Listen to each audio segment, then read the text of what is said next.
The Matrix has you. So this is the 100th episode of the Crooked Table podcast, and I knew that this conversation was going to run long, but I didn't anticipate quite how long. So with this conversation about The Matrix, we will be breaking this up into two parts. So this will be part one of the episode, and then there will be a second part posted the following week and airing on Odyssey the following week as well in the normal time slot. In addition, there will probably be some bonus content that I will post to my Patreon feed for Crooked Table. So if you want more information about that, go to patreon.com/Crooked Table. Otherwise, enjoy this episode. Welcome to the Crooked Table podcast, where we discuss the world of film from a fresh angle. And now your host, Robert Yaniz Jr. Welcome to the Crooked Table podcast. This is Rob. On this show, we democratize the film criticism community and conversation by bringing on professional critics, fans, anyone who has a love of film, which let's be honest, everyone has a movie that they love. And so every week we bring on a different guest to talk about a film that's really impacted them, whether it's one they grew up with, something that hit them emotionally, or just a film that they really admire. And we dissect it in depth. So this episode is actually episode 100 of the Crooked Table podcast, which, yes, it's taken us a little longer to get there than it should have, but, you have to find your groove, and sometimes that takes 5 years. So for this episode, I'm going all the way back to the beginning by bringing on the original co-host of the Crooked Table podcast, my brother, Freddy Yaniz. Hello, everyone. Welcome back to the Crooked Table podcast. I think the last one you were on was sometime last year. I don't remember exactly what it was. It might have been it was Cloverfield. Yes, that's the one. I think it was that one. Yeah, which was funny enough, we just referenced a minute ago. I was talking about, we were talking about New Mutants possibly getting cast off to Hulu, and it was just, Cloverfield Paradox is a perfect example of Paramount had a movie, and they were like, I don't know what to do with this. It's not very good. Fuck it. Super Bowl night. It's a big deal now. I wonder if that point, is it like the creative control was just wonky, or the studio came in and ruined the whole thing? I don't know. Well, it wasn't supposed to be. For the longest time, it was just a movie called God Particle, and it wasn't supposed to be Cloverfield. It was kind of reverse engineered into the Cloverfield franchise, so maybe that's part of it. But either way, that's not a great movie. I think the only the first one's good, but now we're on a tangent already. The first one's good, but 10 Cloverfield Lane is freaking amazing. So that's a great film. Yeah. Obviously, check that out. Listen to our Cloverfield.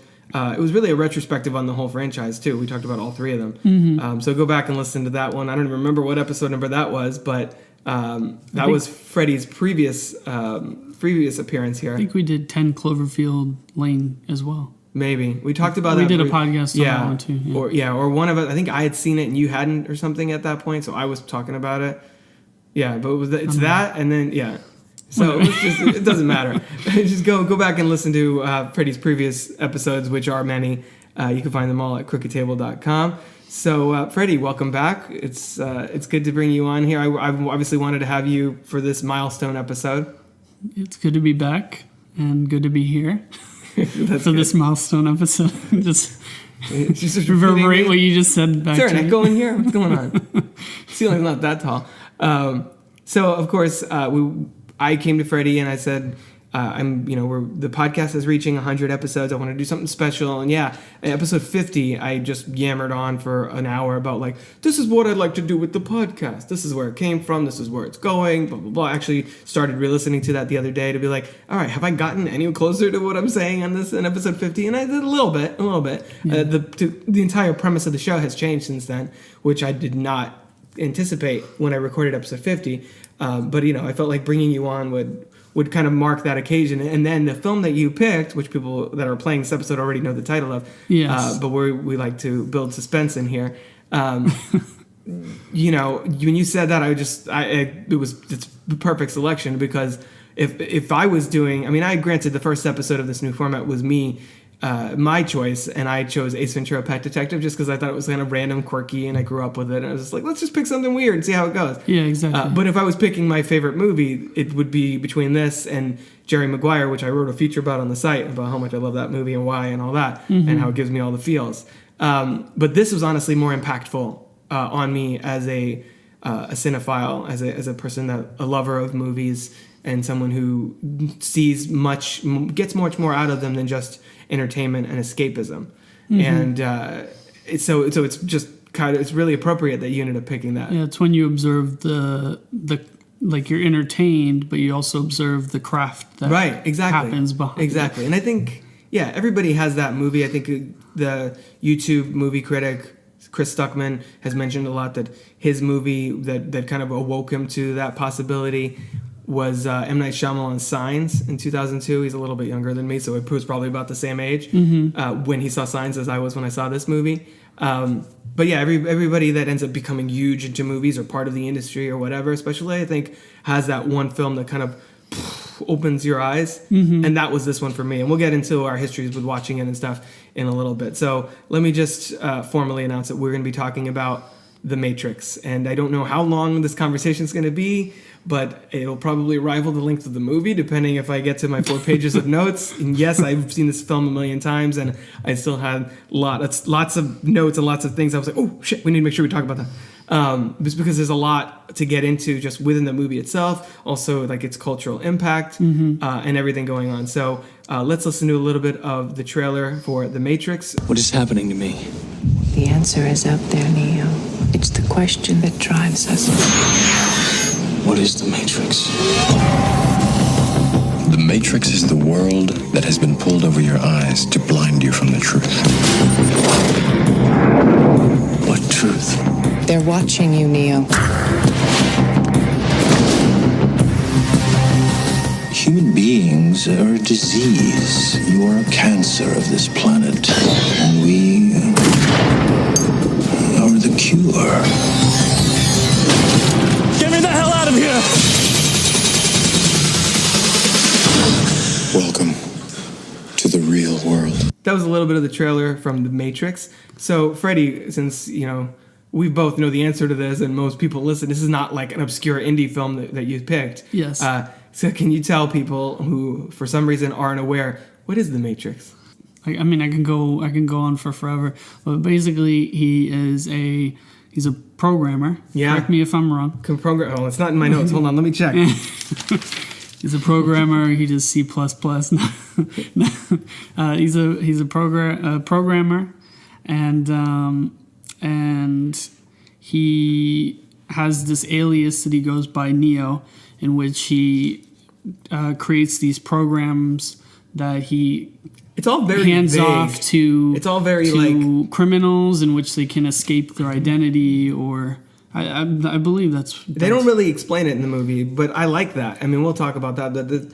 A lot of the mythos, it's open to interpretation. Yeah, a lot of the mythos of Neo and who he is, and like all the stuff before the main plot kicks in, like they just jump in. Like another movie might spend 15-20 minutes just explaining like, oh, so there's this guy and he just works for this thing and this is what he does, and it might be 20 minutes he before discovers they the concept even of the get Matrix, and he's like, what the hell is that? And it's stuff. But this movie just jumps in. Well, they jump in right into the action with Trinity. That's true. And that's them true. talking about him on, or no. Yeah, they're talking about him on the phone. You see the cursor, and it's you hear Trinity and Cypher talking about him, and then you go into it, and then go into you see her with the hands up and stuff. The binary 0. Right, and go into the code of the Matrix, which is such an iconic image. Yeah, so that's really cool. And then like, oh, I'm being tracked, and then it leads right into the scene where she's fighting it off, and that whole action sequence. Screenwriting 101, you want to get your audience right off the bat. You want to start with a scene that captures your audience. Mm-hmm. Even if you're writing an essay, you want something that's going to make them want to watch more, read more. Right. And that's scene. First of all, the image of going through the code. The code is a really cool image in itself. But having that whole action sequence and being very gravity defying. I mean, this is one of many moments that it's like that, but that is, at the time specifically, it wasn't as prominent in a lot of action films. Yeah. So starting off with that scene. I mean, I'm not really talking about the whole film. Yeah, let's just. But we can go scene by scene. Well, specifically, we will. I have all of that covered. Why did you pick The Matrix as the movie you wanted to talk about? Well, when I initially saw it, it's because of how unique it is, how it goes against it's especially at the time, it's nothing that you've never seen it before, right? You know, and it's one of those movies that blows your mind, makes you think. When you watch it, you catch several other things. It's cleverly written. The music is really, really good, and it has those the cinematography, the action sequence, everything in this movie is on point, and the fact that it's about a person that feels like he wants to escape his reality a little bit by going under a different alias, and he realizes that his life has more meaning than what he deems it's destined to be. That's a classic storytelling trope. Luke Skywalker or Anakin Skywalker, either one, both. Yeah. Harry Potter, Frodo Baggins, everyone's like the one, the chosen for whatever purpose. Yeah. That plays into all of that very, very much so. Yeah, and then it takes it up another level. Yeah, so this is adding the whole mythos of the Matrix and robots taking over and spoilers. Yeah. No, obviously we're gonna when we delve straight up into the movie, it will be all spoilers. This is not even a podcast where I pretend to care about spoilers. Yeah. Like I did an episode that actually I think the episode previous to this one, where we talked about a movie from last year, and I was like, yeah, spoilers. It's all whatever. We'll let it all hang out there.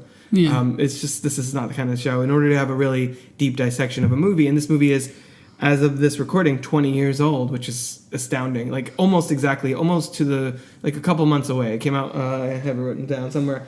It came out like March 31st, 1999. So we're about 2 months prior to the 20th anniversary proper of this film. So we will be delving into all that spoilerific detail. So this was your personal favorite film, right? Yes, definitely. When did Mom and Dad even let you see this? Did you see it when it came out? Were you like 8 years old watching The Matrix? I forget. Like pretty much. Like yeah, I think so. It wasn't. I mean, it's R-rated, but it's not like it's R-rated. But I feel like it's R-rated almost more because of the concepts and the themes. The whole like, yeah, human race is fucked. We're all taken over by like it's more the content, because other than the lobby scene, which we'll mention there in a little bit, other than the big lobby shootout and stuff towards the end, there's there's action, but there's nothing really like super violent until later on. There's not even that much language. There's no F-bombs. Like you take away a couple, like the lobby shootout, you tone that down a little bit or something, and the gun to the head with Trinity shooting the agent, things like that. This could easily almost be PG-13.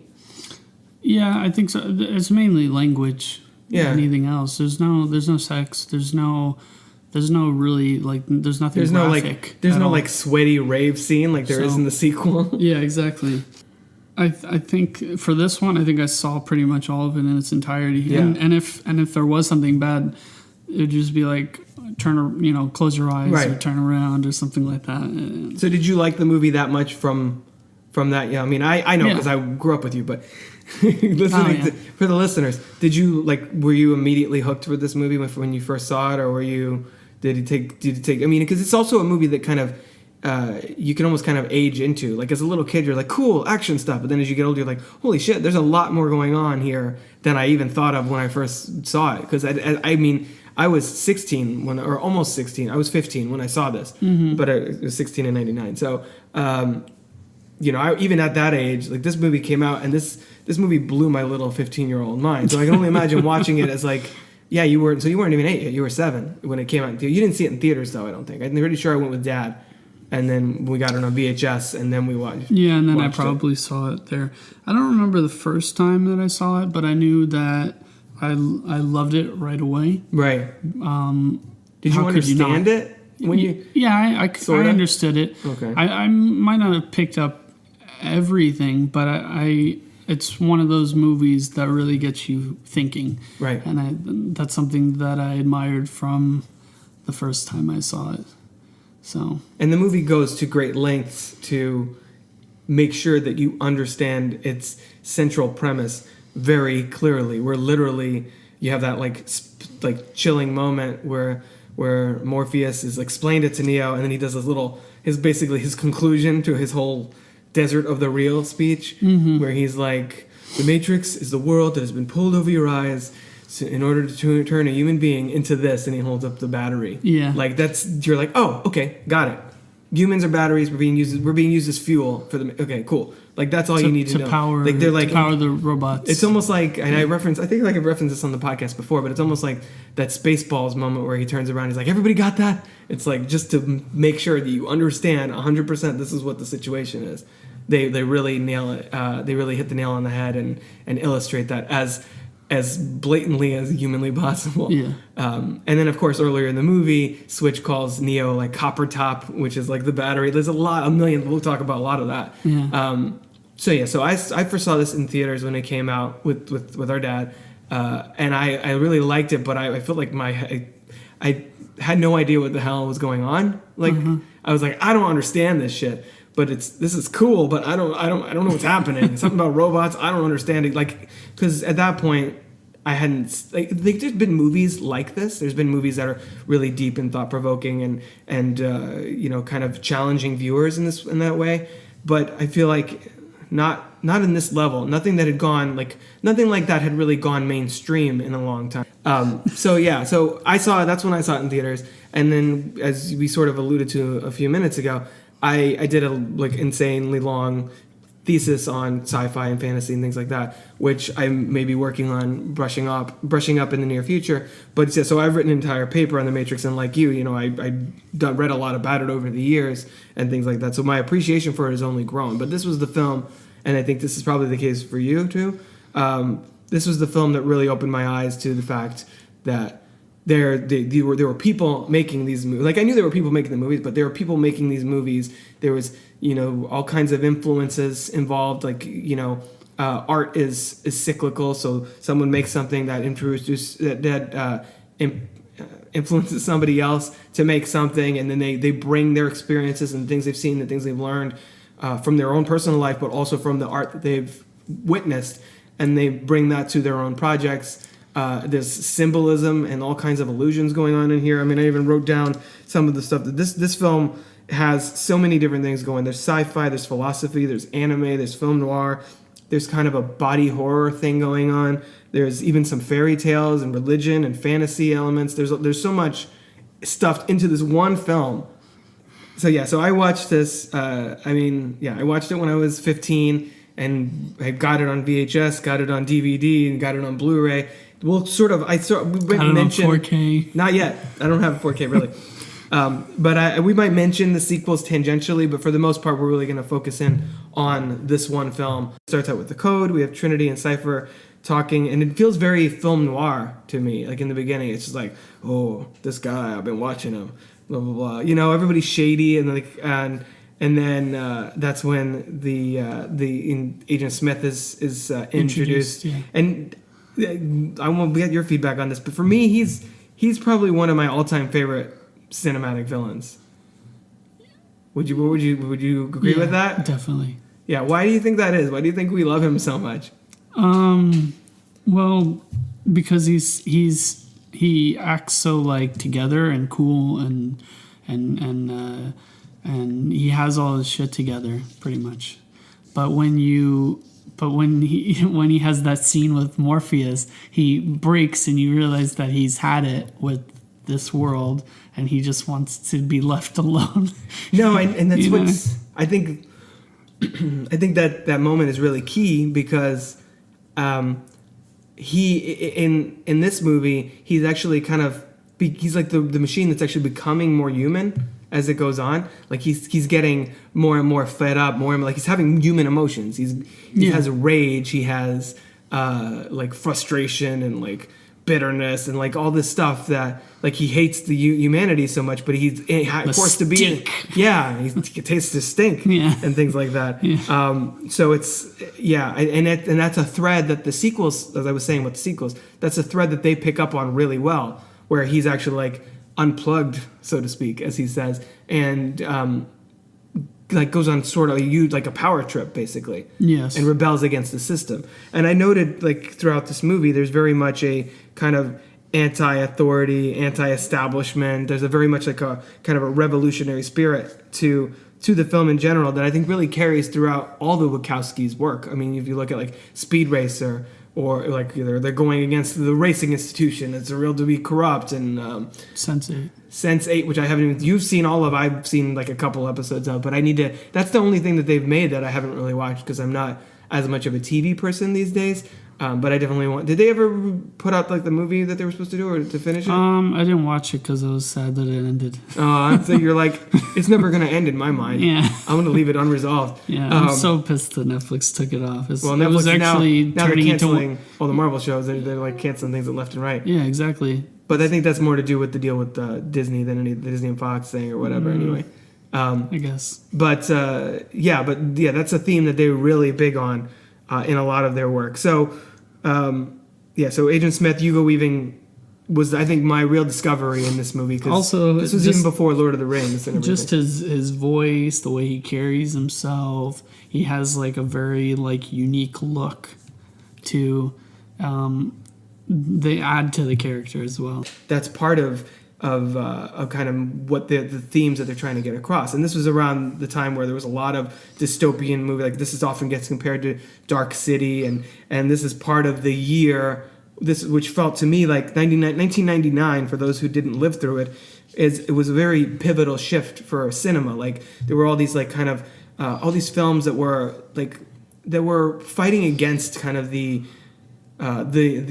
preconceived notion that this is what a film should be, this is what you should strive for, this is the system, and this is your box, and you stay within it. You know, you had movies like American Beauty, which I've talked about with my friend Michael Hinman on a previous episode. People can find that at crookedtable.com, which is about a middle-aged man basically having a midlife crisis and saying, yeah, fuck this job, fuck you, fuck this family situation I'm in, I'm going to pick up my plate of asparagus and throw it against the wall, whatever. Fight Club, which the whole movie's about, against the system. Being John Malkovich, which really questions like gender norms and like all kinds of like your consciousness. Like there's a lot of this is like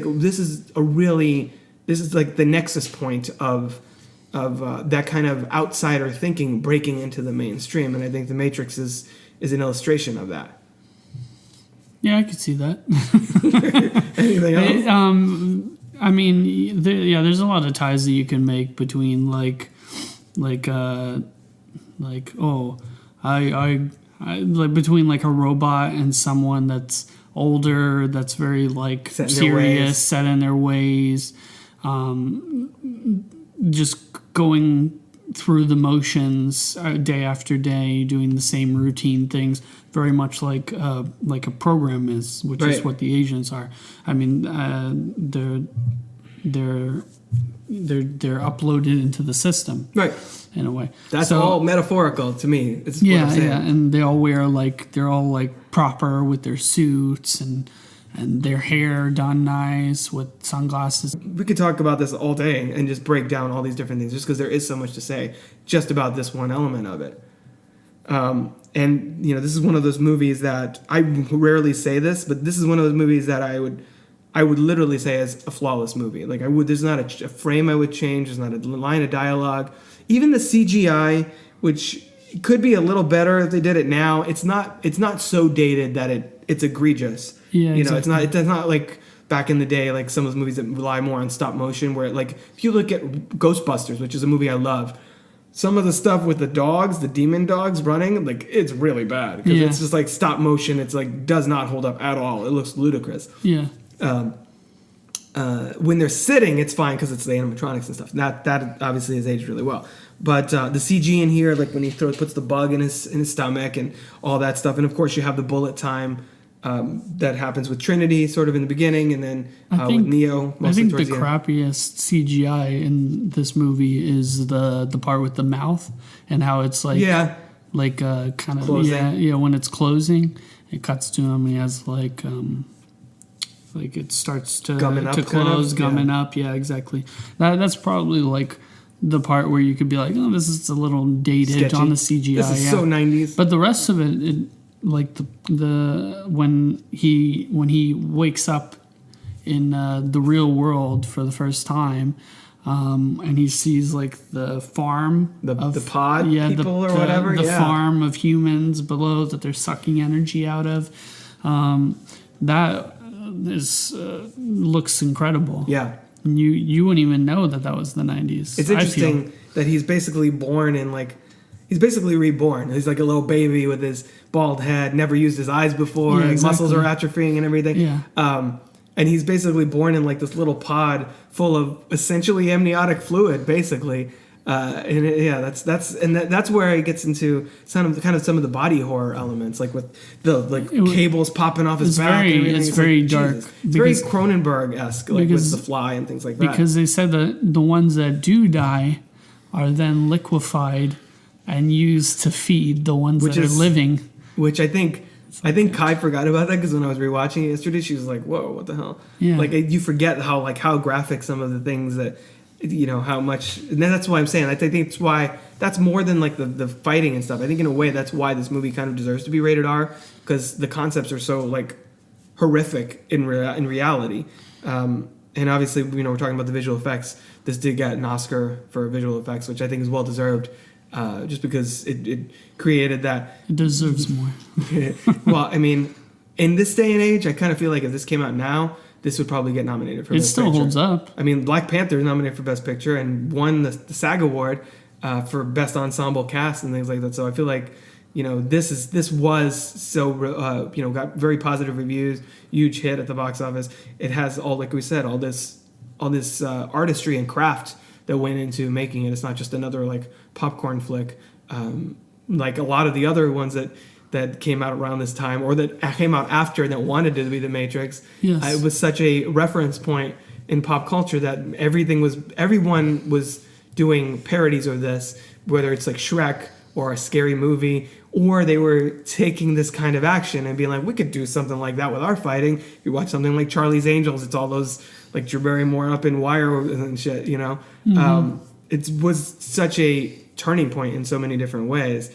And it's interesting that it's kind of, as I was saying with the film noir aspect earlier, it starts out from the perspective of the real world. Like, starts with where we would normally come from in a movie like this. Mm-hmm. That place of awe, and be like, what the hell? People are jumping on roofs and shit? What is happening? Yeah, exactly. And then, little by little, kind of brings you in. And then Neo kind of acts as the audience surrogate. There's also a certain element, I think, in this story, because it's a chosen one story, there's a certain element of wish fulfillment, I think, where every time you watch them, part of why I think that's such a huge storytelling hallmark that a lot of movies and books and whatever refer back to is because like I said, the wish fulfillment element. So you're reading a story, you're reading Harry Potter, you're like, fuck, I wish Hagrid would walk in my house and be like, you're a wizard, Rob. You're a wizard, Freddy. Yeah. So the fact that they got a guy who is obviously, Keanu Reeves is very good looking and also kind of ageless because he looks the same now and it's 20 years ago. Yeah, pretty much. But he's also, the way he acts as far as in an action role feels kind of almost fish out of watery in a way. I know he'd done action a little before this, was before Speed was before this and things like that. But like him doing kung fu, like at the end when he does like the pose, he looks kind of goofy. But when you remember that in the context of the movie, he's supposed to be kind of a computer nerd. Like very much insular. He's not like a cool, confident guy. He's like somebody that all of a sudden discovers, oh, I know kung fu. Yeah. You know? Well, that was one of the things that I noticed when I watched the film again, is that their first fight sequence in the dojo, their first sequence with him and Morpheus, their first fight one before they take the break and then they get, it's very like Crouching Tiger, Hidden Dragon. Same, and that's the thing. Same choreographer, Yen Wu Ping. Yeah, it's very like playful. Sparring. It's a sparring program.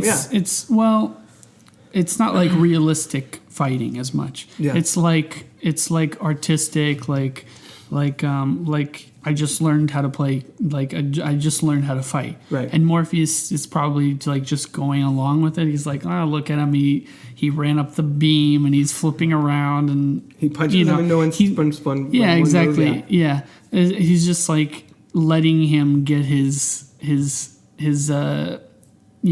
Get a feel for it. Get a feel for it, because he just literally just learned kung fu within the 10 hours or whatever that he was on the chair. So he's just like, oh, I'll go and take this ride with you, and when you want to be playful, I'll go toe to toe. But then it starts getting serious. You realize there's more close contact. There's not so many like flips and like acrobatic things and stuff like that. It's more realistic, serious, and I think that's when Neo like takes it seriously in terms of like he starts getting his bearings with the kung fu, and he tries to actually beat Morpheus. Right. Yeah, and then he starts. After he realizes that all his little like tricks and flips. And then Mouse notices that he's like, look at his however they were speeding, his speed or whatever is like off the charts, that kind of thing. And I did notice watching it this time that the real world people, like the heroes, their moves are much more balletic, and they're much more athletic kung fu, like very much like yoga inspired, like whooshing around and stuff. Whereas the agents, because they are inherently much stronger because they're part of the system, they're much more brutish, and they just like boom, boom, boom, punch. Like there's Hugo Weaving does choreography with Neo towards the end when they're fighting in the subway station, but for the most part, he's just like pounding on people. The agents, they don't like swoop around or jump off rooftops and stuff. They're just like Terminator mode, basically, the whole movie. Yeah, exactly. And I think that's interesting. Yen Wu-ping did such a great job with the choreography that it even informs kind of the characters and their methods and their abilities in that way. And I think you really hit on something there with Neo and Morpheus, and that's basically, other than the Trinity thing in the beginning where she jumps up and does that little like crane kick on that guy, and then jumps off the roof and kind of gets away. Other than that opening moment where we have no idea what the hell's going on, the Neo Morpheus fight is kind of the only next really bit of combat that we get in the film. But no, I noticed that about Keanu Reeves' casting here, that I think it bridges the gap kind of casting somebody that feels a little out of place as this kind of kung fu artist. It kind of serves the idea that, hey, even you could be a kung fu master. You could be the one and you don't even know it. You're sleeping on your keyboard and you're like, hey, it's talking to you. Follow the white rabbit, man. Yeah, exactly. It's kind of awaken, I think, and it's the end. The movie ends like that in the way where he's talking to to presumably, I guess, the Matrix, saying, "I want to show these people what you don't want them to see: a world without you, without borders and boundaries, but that whole speech, a world where anything is possible." It's almost like Neo challenging you, like, "Hey, you can do it. You can do anything you put your mind to. Maybe you have all this potential. Maybe you're like Spoon Boy and the other potentials. There's no spoon. It's only you're only bending yourself. Like it's you that you have to listen. I'm getting inspired now. Yeah. You have to find the power within yourself, and you can, maybe you're not going to be able to run on walls and dodge bullets, but you can accomplish great things if you set your mind to it. And in that way, I think the movie is very inspiring, and amidst all the other like philosophy and all these other things like film noir and all these other elements that are in this film, it has like a really kind of powerful, impactful message, and that's probably another reason it stuck with both of us for 20 years in that way. I agree. Wow, thanks for that. And there's a lot. The movie drops symbolism and all kinds of hints and references right from the beginning. I mean, I forgot the guy's name. The guy with du jour at the beginning, they buys the disc, but he says, "Oh, you're my savior, man, my own personal Jesus Christ," because the whole movie, Neo, not Jesus, might as well call him Jesus. Neo has like he's such a messianic figure in this movie. He's very much a messiah. There's like he dies and then is reborn and all this stuff. And the same guy says that Neo needs to unplug there's a lot of things happening here, and like it almost makes me wonder if that group, like those people, I don't know if this is something I came up with or something I read as a fan theory, but that those guys, like those people, are actually residents of Zion who are kind of sent into the Matrix to bring Neo and start him off on this path. Oh, you mean the dude at the door whose name I can't remember. The White Rabbit. And yeah, what's the girl? Their way the of, on the back. yeah, they're people that are plotted there to get him to go to the club where Trinity will meet with him. Right. Well, otherwise, how would she know? Unless she did like research on them beforehand or something. It's weird the way that happens. And there's a lot of things in this movie where you can kind of. I wrote down here somewhere that there's that moment with right here where Tank wakes up and kills Cypher. Very coincidentally, there's a lot of things in this movie that feel like you could either be like, all right, well, that's just a coincidence, or that's just like the system, logic, whatever. Like there's a big science versus faith thing going on here. What do you mean the part with Tank and Cypher? So the part when Cypher is about to pull the plug on Neo, and he's like, how could he be the one if he's dead? That whole thing. It's Joe Pantoliano, another like VIP of this movie for sure. Yes. Basically, I like the bad guys in this movie the most. It sounds like Agent Smith and Cypher. Just like they have the richest performances in some ways. Although to be fair, my favorite in the movie is probably Morpheus. Like he's got the awesome voice. He's like the character you want to root for, and he's also the one that they make sure that you care about in the first half, because the second half his life is in jeopardy. Like most of the second half of the movie, yes, exactly. He's captive and being tortured or whatever. The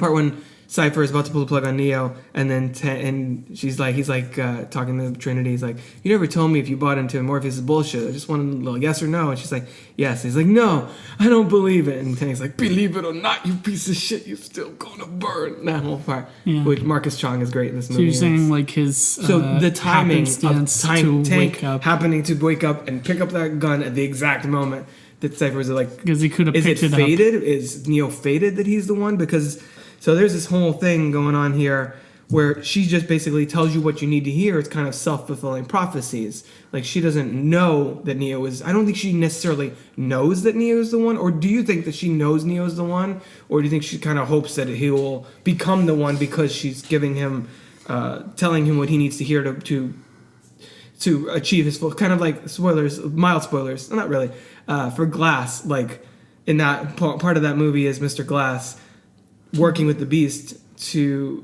push David Dunn to reach his full potential. So is it like that kind of situation where the Oracle's saying, "Oh, sorry, you're not the one," so that he'll put himself in a situation where he has to become the one and kind of rise up to it? I believe that she puts in his mind that he is not the one, but it's still up to him to make the choice on whether or not he wants to go and save Morpheus or go and just be there for himself.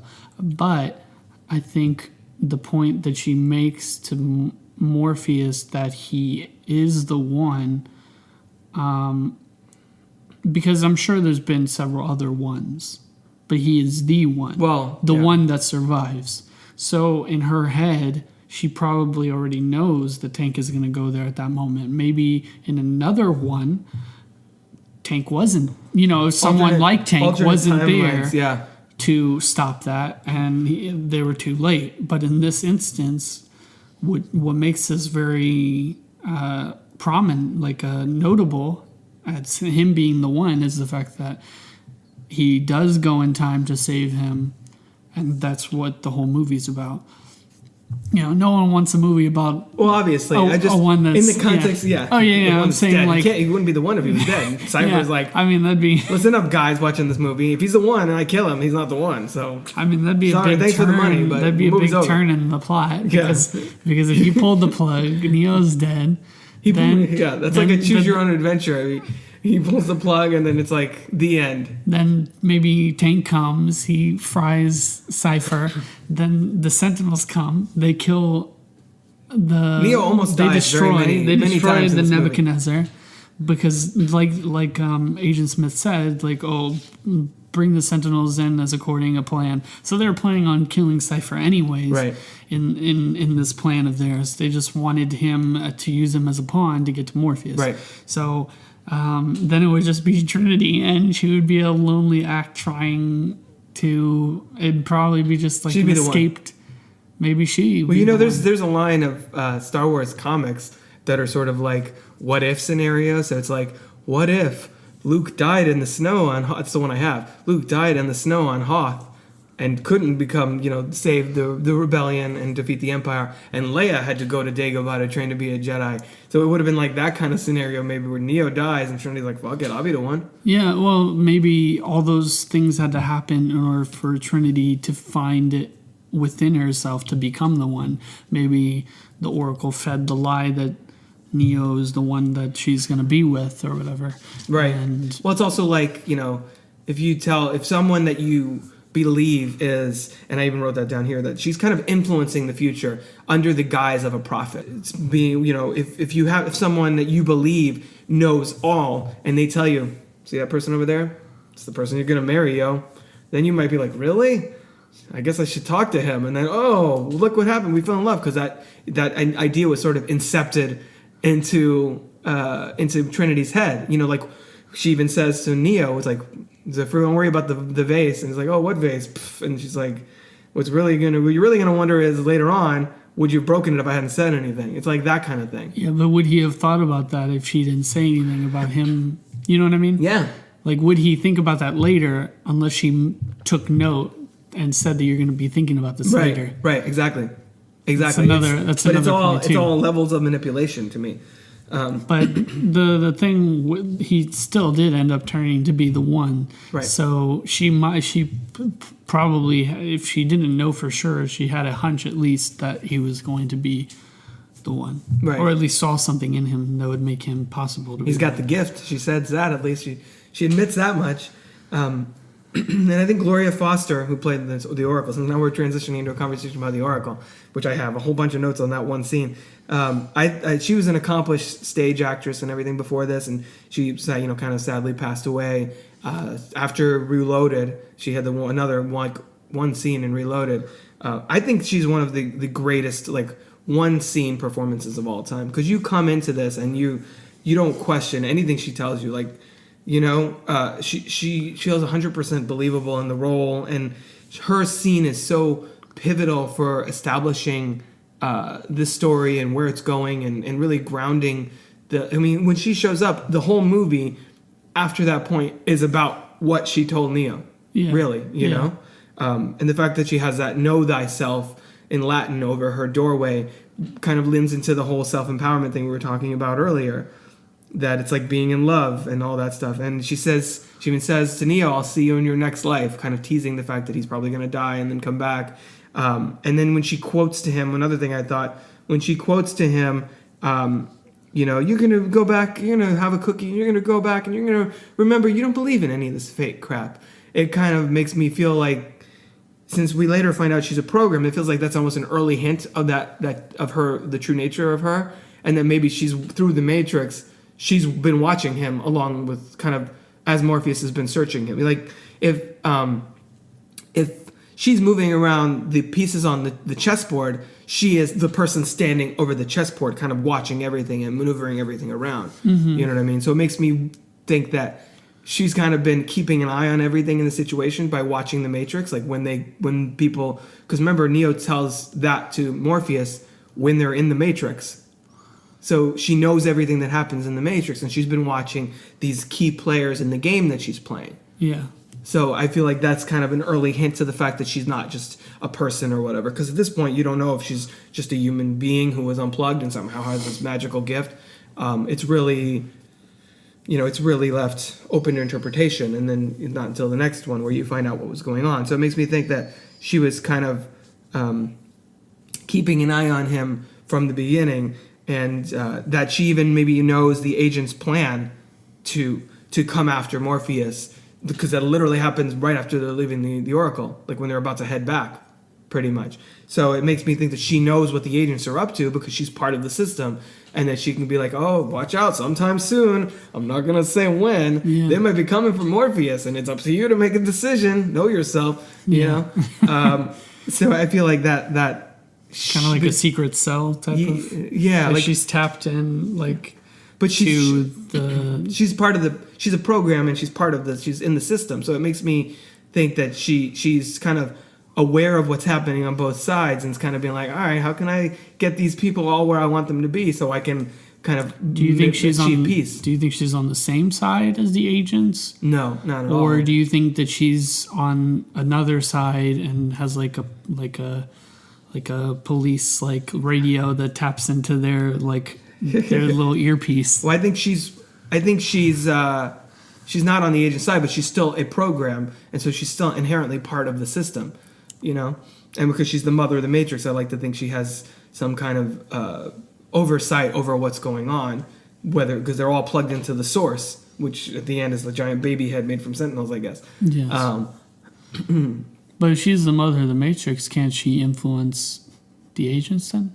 I don't know if she can influence the agents, but she knows what they're up to and what their plans are, so that she can kind of tell Neo the thing he needs to hear exactly when he needs to hear it, so he can take action, so that he could become the one and kind of, you know, little by little try and get the humanity side of this sort of ongoing battle to end the cycle of the same, you know, humanity's uprising, the machines destroy them, they start over again, blah, blah, blah, blah, blah. Create another program. Right, exactly. It's like, keep rebooting the Matrix over and over.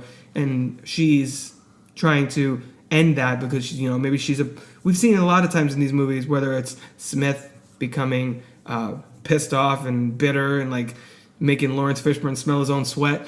And later in the movies, like, with the, you know, Persephone and her, like, turning her back on the Merovingian, and then I can't remember in the third one the people's names, but the Sati's parents in the third one, who are like developed love, they developed emotion, you know. I think she's kind of developed more of a sense of morality, that what the machines are doing and the way that they're enslaving humanity is not right, and so she's trying to do what she can from the she's like the inside man, basically, from the inside to try and end that, if that makes sense. It does. So going into the Morpheus, like, what did you think about, I guess, Lawrence Fishburne's casting and the whole introduction scene with him in the house and the what is it, a house? What the hell is that? It's like a random place that they go. It might be like a mansion. A warehouse or something. I don't even know. Yeah, it might be like a mansion or something. Like on the decor and stuff, it kind of looks like it might be like a mansion or. I thought his delivery was really good. I mean, not a lot of people can make like a character that awesome. I mean, the script is incredible. Right. Well, yeah, you also really have to, that, for sure. But it also depends on the actor and the delivery on how those things come. You know, it could sound like too cheesy or too, you know, like, oh, it's telling me to take this pill, or that this isn't real. Yeah, you have to have a sort of air of authority, otherwise audiences aren't going to buy the like outrageous sci-fi premise that you're selling them. Exactly. So I thought he was very good at the delivery, and he just has a really cool voice as well. Yeah, and of course Morpheus in mythology is the god of dreams, and then the thing with the sunglasses that don't have the legs is super cool. And it's raining when they go there, so there's like all this. He brings in part of the fairy tale element that I'm talking about with the Alice in Wonderland reference. Trinity basically does the Sleeping Beauty kiss on Neo and wakes him up. So there's a lot of that going on. No, I don't know. I really like Morpheus. For some reason, he's one of my favorite characters. I think just because he has that sort of certainty in his conviction. Like, he knows, he doesn't even question. He's like, no, you're the one. And then everybody else is like, Neo's like, I'm not the one, Trinity. And Trinity's like, no, you're supposed to be, because I think you're cool, and I want to have all your babies. And and Oracle told me that was going to be you. So you know what I mean? Yeah. Morpheus has such blind faith in this that even the Oracle, like she says, even the Oracle wouldn't be able to tell him otherwise. What else does he have? You know, he has to have blind faith in him being the one. Otherwise, they're screwed. Yeah. If they don't have anyone, it's like it's like, you know, people, you know, having like religious beliefs. They feel like with all this bad stuff that happens to me, there's going to be some, it's all going to be corrected and in the end because of, you know, some deity, whatever religion. So that's kind of like Neo is like his like guiding star, being like, well, all this bad stuff that's happening right now, this person is going to solve all of the stuff that's happening in the real world. So he has no other choice no but recourse. to believe in him and to believe in the possibility of the one.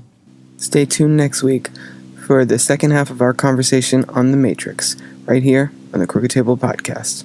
If you're interested in joining me on the show to chat about one of your favorite films, head on over to crookedtable.com/guest. Or you can consider supporting the show at patreon.com/crookedtable. Of course, you can always find more podcasts, reviews, videos, and other movie-related goodies over at crookedtable.com. Until next time, this has been the Crooked Table Podcast, and I've been Rob. This has been a production of crookedtable.com. All rights reserved. CROOKED.